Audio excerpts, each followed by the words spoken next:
Israel is still counting its dead after the terror attacks carried out by Hamas gunmen over the weekend. The current toll stands at more than 900. The country's military has said this morning that it has secured its border with Gaza and along it, it is massing its forces in preparation for what looks increasingly likely to be a ground invasion of the Gaza Strip. This is the scene in Gaza right now. Israel's Prime Minister has said, "We will exact a price that will be remembered by Hamas for decades to come." After a third night of bombing, the authorities in Gaza say more than 700 people have died there. Chloe Keady's report has some distressing details. For a third night, Gaza's darkest hours were filled with flashes of light and the sound of relentless bombardment as Israel continued a retaliation that it vowed would reverberate for generations to come. For more than 2 million people living on this densely populated strip of land, daylight can have brought little comfort. As people attempted to scramble to safety, the destruction continued. The Israeli Armed Forces claims these images show its fighter jets hitting hundreds of Hamas command centres. Israel said this morning that it has now secured its border with Gaza 3 days after Hamas terrorists broke through it to launch their murderous assault. We have created an iron wall of tanks, helicopters and aircrafts. So our policy of firing on the fence is that anyone who approaches the fence will be killed.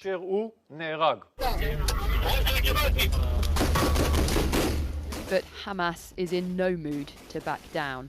This video, according to Israeli police, shows its troops rescuing trapped civilians in southern Israel yesterday, whilst under heavy fire. Many more are still stuck in their homes. The town of Sderot, only a couple of miles from the Gaza border, was stormed by Hamas militants on Saturday. This video was taken by a British man who was sheltering with his family as Israeli forces searched for terrorists in the surrounding fields. The scariest thing we witnessed ourselves personally was one of these white tender jeeps with terrorists on the back, which went on the diagonal. So yeah, you try and be brave, you try and be whatever, but ultimately there is a real element of luck of the draw.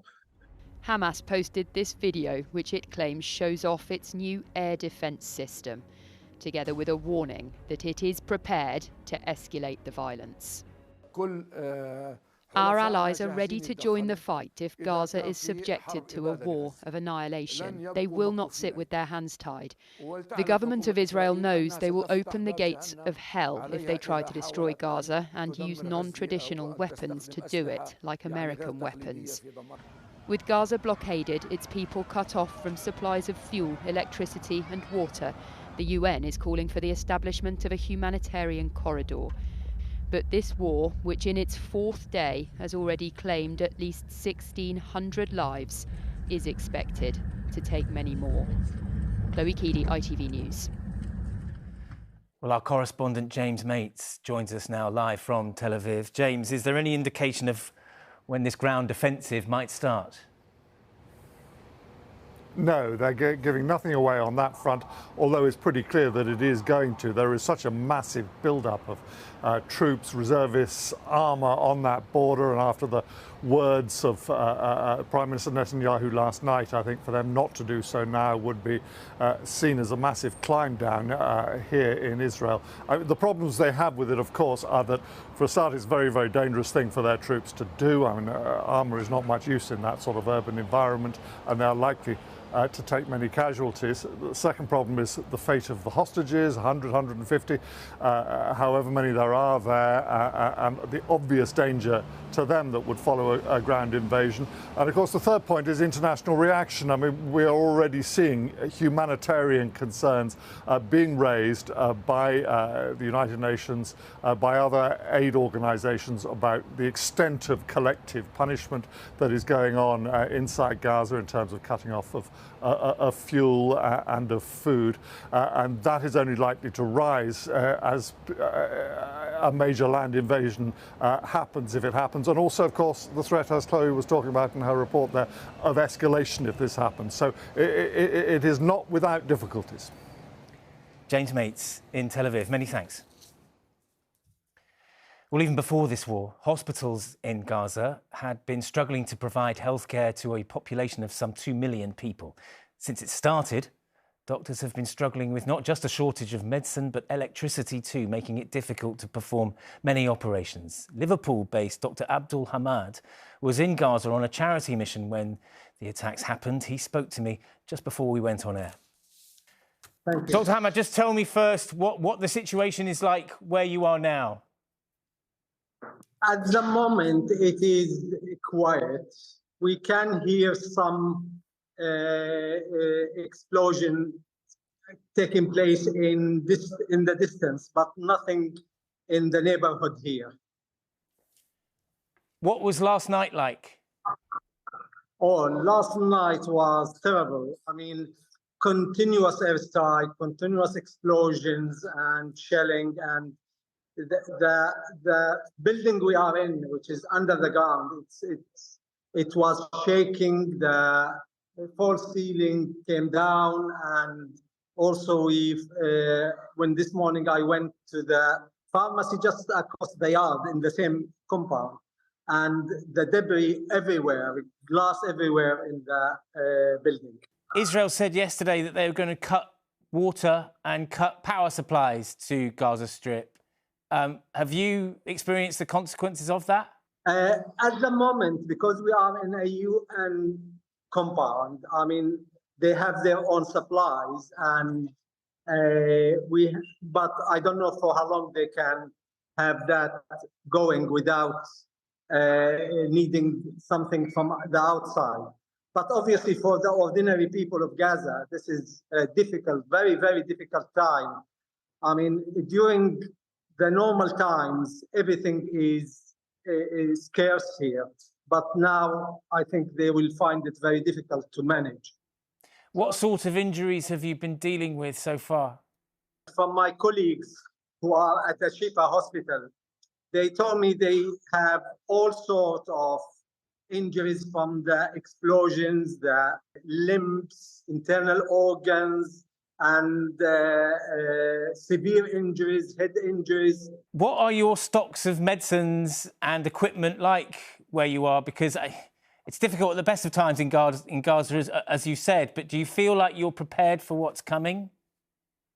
No, I don't think they are prepared. I think they are overwhelmed, if anything.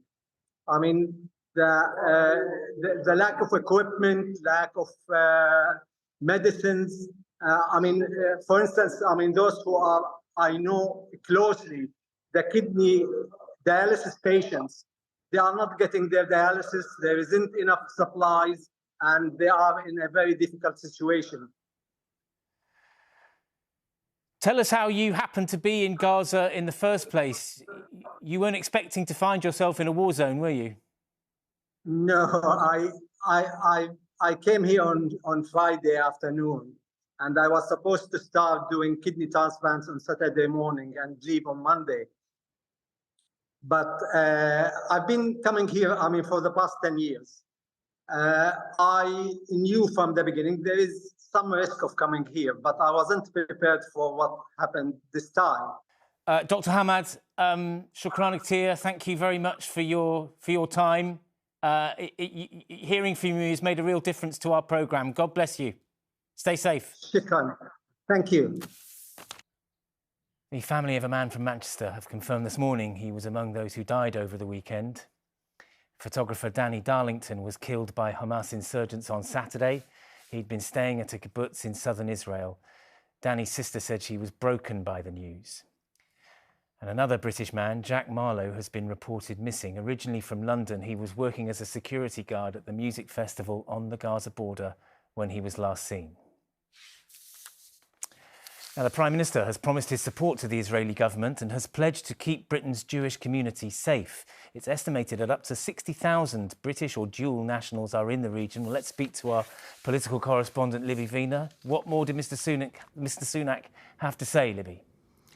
Well, the government says it's doing all it can to support British nationals in the region, but there's no question of evacuation flights at the moment. It says that people who want to leave should make their way to the airports, and there should be sufficient space on commercial flights for them to get out.